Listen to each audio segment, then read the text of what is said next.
Bueno, lo que voy a contar básicamente es la historia de nuestro palomo desde hace bastante tiempo. Como eje principal está José Antonín Cuatrecasas, y que es el eje de toda esta historia en un 80%. Y digamos que en un 20% pues entramos otra serie de personas como Antonio Pino, que en paz descanse, Juan Martín o yo, o tantos otros criadores que hemos ayudado a que mantener este palomo con las ideas iniciales que nos compartió José Antonio, ¿no? En los años 70, José es un chaval inquieto y estudia todo lo que sale del tema de palomas, cualquier publicación, cualquier libro, entonces, lo primero que consigue de calidad es la enciclopedia de Levi. Con la enciclopedia de Levi ve que hay un señor que se llama Rafael Bubraje, que ha aportado la información de los palomos españoles a, a la enciclopedia. Él con tiempo trata de contactar con él, y básicamente entre él y Rafael Bubraje son los que nos proporcionan al resto toda la información que existía de palomas españolas, con una aportación también interesante, aunque menor en cantidad y todo, de don Rafael Yuste. Entonces,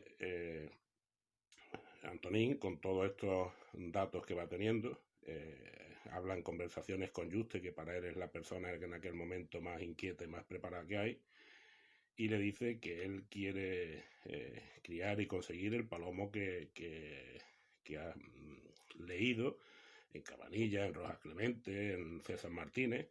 Vuelvo a repetir que porque para mí es la base del gorguero lo que hasta ese momento se conoce del gorguero. Se dice que es un palomo volador, que es un palomo ladrón, más ladrón que otro, que básicamente tiene el buche caído con gorguera, que se le ve la gorguera, carúnculas nasales desarrolladas, sin ribete ocular y sobre todo cabeza de carnero. De hecho, en la enciclopedia de Levi lo que se habla es del palomo de la cabeza de carnero. Entonces Antonín habla frecuentemente con Rafael Yuste, y Rafael le dice que ese palomo, que él ha hablado con gente mayor que él no lo ha conocido, y que allí en Sevilla hablaban de ese palomo como un palomo muy meloso, con un arrullo muy profundo, y que ya ellos creían que no existía. Entonces Rafael Yuste en aquel momento, tenemos que tener en cuenta que es la transición en el que no existía ningún palomo español, solamente los deportivos, porque el resto de los palomos eran clandestinos. Entonces las aficiones no estaban conectadas. Es un momento en que un equipo con Rafael Yuste consigue con la Federación Española que se admita a los palomos buchones como palomos de raza, una rama más de la Federación Española, y que ya no se consideren clandestinos. Y entonces empiezan a surgir por todos lados pues aficionados que mantenían sus tipos de palomos, ¿no? Entonces estaban la gente de Sevilla, la gente de Granada, la gente de Málaga, la gente bueno, de Murcia mucho más tarde, porque como ellos tenían la persecución muy firme de la federación, palomos y razas muy antiguas no hemos tenido constancia de ellos hasta hace muy poco, porque es cuando se han ido quitando el miedo de salir, por decirlo de alguna manera.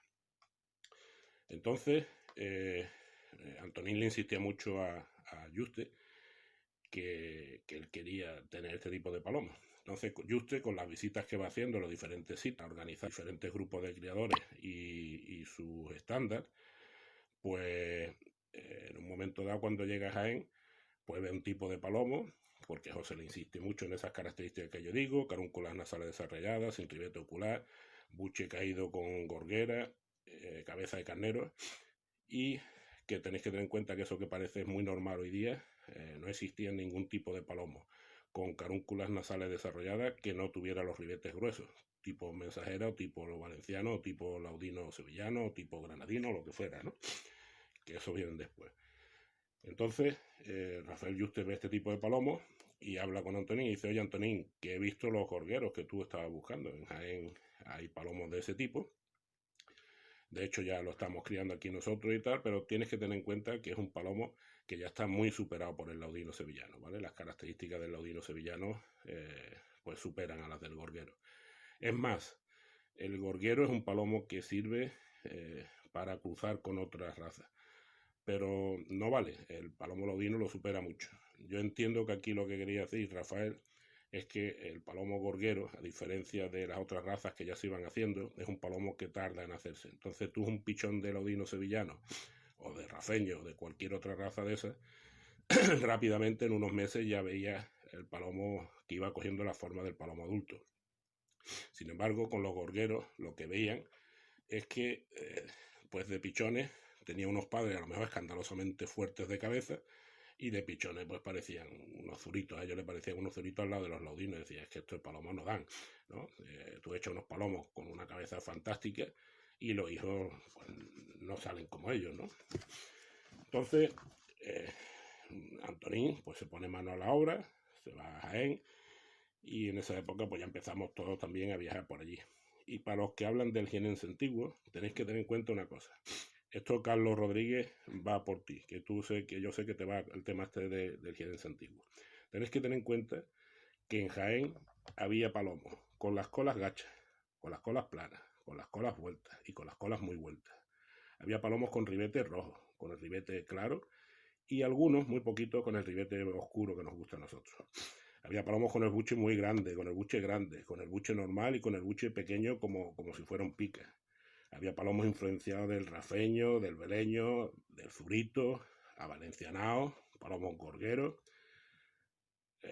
Había palomos con unas narices tremendas, había palomos con narices medianas, había narices pequeñísimas. Entonces, ¿qué pasa? ¿Cada uno de estos palomos era un jienense antiguo? No. Allí había un montón de palomos, de un montón de razas, de un montón de cruces, que cuando se reúnen los criadores deciden que van a ser estándar del jienense, y ellos mismos lo tienen claro que el jienense no es un palomo antiguo, y dicen que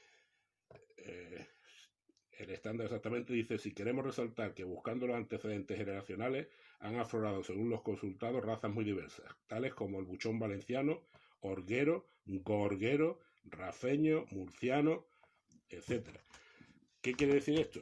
Que todas esas influencias eran palomos que había allí en aquella zona. Gorgueros, había palomos gorgueraos, valencianos, todo ese tipo de palomos. Y ellos deciden que esa mezcla de orguero, gorguero, rafeño, valenciano y tal es lo que se llama jienense. Y a partir de ahí, esos son jienenses. ¿Lo que hay antes son jienenses antiguos? No. Lo que hay antes eran unos palomos cruzados con unas determinadas de esto. Estoy diciendo que si había palomos vueltos, muy vueltos, planos y cachos, todos esos no pueden ser jienenses antiguos. Si había palomos con el ribete rojo o blanco y algunos con el ribete oscuro, los tres no pueden ser jienenses antiguos. Si había palomos con muchísimo buche o con el buche de un pica, todos no pueden ser. ¿Qué es lo que quiero que entendáis? Jienense antiguo no existe. Existe el jienense a partir de que los criadores de Jaén unen esas razas que había ahí, rafeño, gorguero, orguero, valenciano, que es el murciano, y con eso, mezclando esas razas, salen un palomo. Y es el que ellos llaman jienense, que es un palomo normalmente azul, volador, muy bonito y que le gusta mucho a la gente. Eso es un jienense. No hay jienense antiguo porque antes no eran jienenses, eran diferentes palomos de diferentes razas. A partir de que se hace el estándar, y lógicamente los años antes, ellos tienen un palomo en el que se unen esas razas y es el que se empieza a criar y el palomo que empieza a gustar en todos sitios. ¿Qué pasa? Que llegan las exposiciones.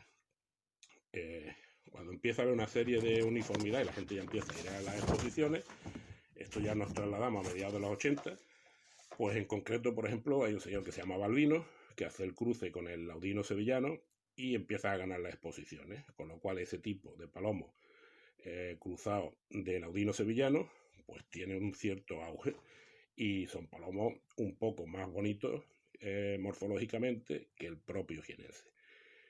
Eso se extiende un poco hasta que a últimos de los 80, primero de los 90, se hace el cruce con la mensajera de belleza alemana. Aquí ya sí que verdaderamente hay un cisma y a partir de ahí es cuando se empiezan a hacer las dos tendencias, porque el cruce con mensajera belleza alemana, todos sabemos que aunque sea mensajera es una paloma que no vuela, y empiezan a hacerse las dos tendencias del palomo muy clarito, que ese color no había existido nunca en Jaén, el azul clarito, de todos los palomos eran como el palomo gorguero con el buche oscuro y el azul oscuro, y empieza a haber otra tendencia, porque en Jaén siempre ha gustado mucho el palomo de vuelo, y se empiezan a marcar mucho las dos partes, las influenciadas por la mensajera de belleza alemana, y por otro lado, ya han visto como palomos, como por ejemplo de Julián Jiménez, que cruzó con el quebrado murciano, con lo de los hermanos Frascos, que habían hecho cruce con estos palomos, como en vuelo son unos palomos muy, muy bonitos. Y se van marcando las dos tendencias, el que le gusta la exposición y el que le gusta el vuelo.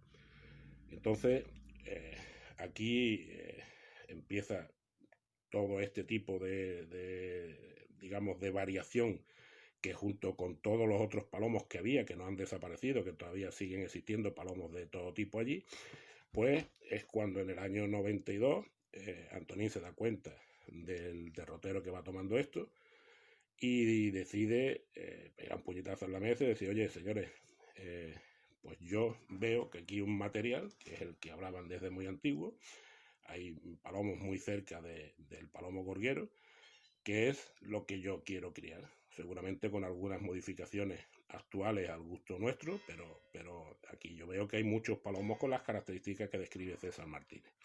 Y a partir de ese momento entra nuestra rama también.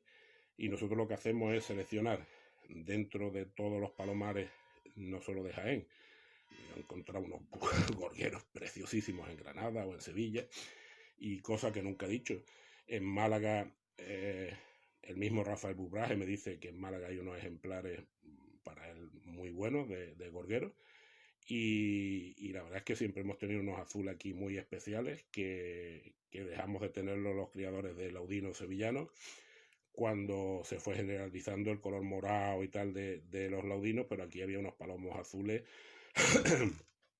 muy agorguerados, por decirlo de alguna manera.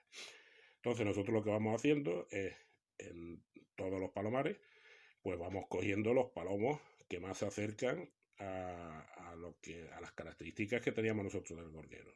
¿Y cuáles eran? Pues la lámina de Rafael Bubraje, un palomo corto, ancho, oscuro, desarrollado de carúncula, sin ribete, volador y ladrón, que es, vuelvo a repetir, cabeza de carnero, que es lo que nos han dejado los antiguos como base.